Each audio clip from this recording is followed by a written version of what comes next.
পয়গম্বর মুসা নবী আল্লাহর কাছে কথা বলার জন্য যাচ্ছে, এমনি একজন ধনী লোকের সাথে সাক্ষাৎ।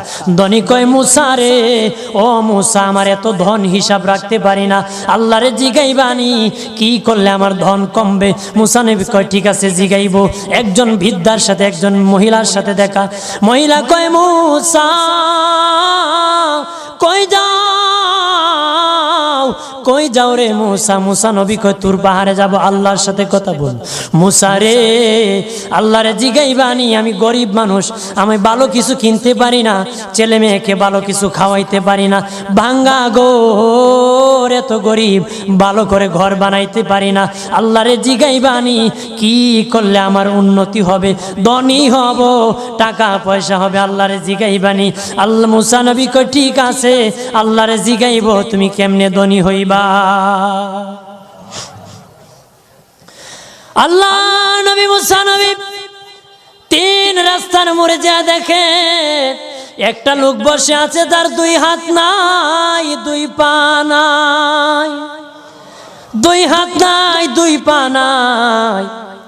ওই লোক ডাক দিয়া কয়, মুসা রে, জীবনে কোনোদিন নিজে হাঁটতে পারি নাই, নিজ হাতে খেতে পারি নাই, কেউ খাওয়াইলে খাই, নতুবা উপবাস থাকি, বৃষ্টি আসলে ভিজি, সেখানে আমি আবার শুকাই। ও মুসা, জীবনে কোনো কাজে দুনিয়ার লাগি নাই, আল্লাহরে জিগাইবানি কোন কারণে আমারে বানাইছে?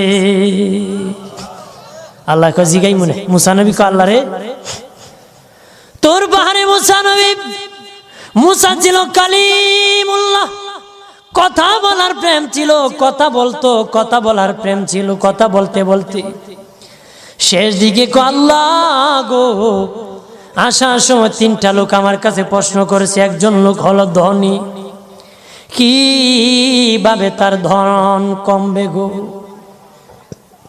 আল্লাহ বলেন, মুসা রে,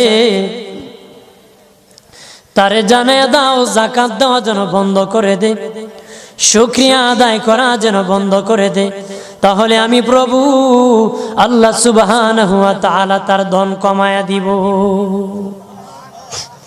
যদি শুকরিয়া আদায় বন্ধ করে, তাহলে ধন আমি কমাই দিব।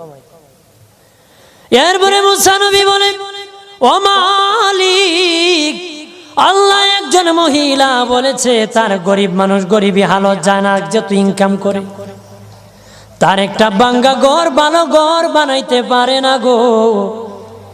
ও প্রভু, কি করলে তার ঘর উন্নতি হবে, তার অবনতির থেকে উন্নতি হবে?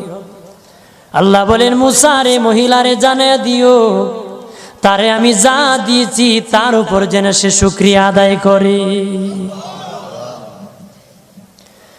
মুসা নবী বলে, মালিক,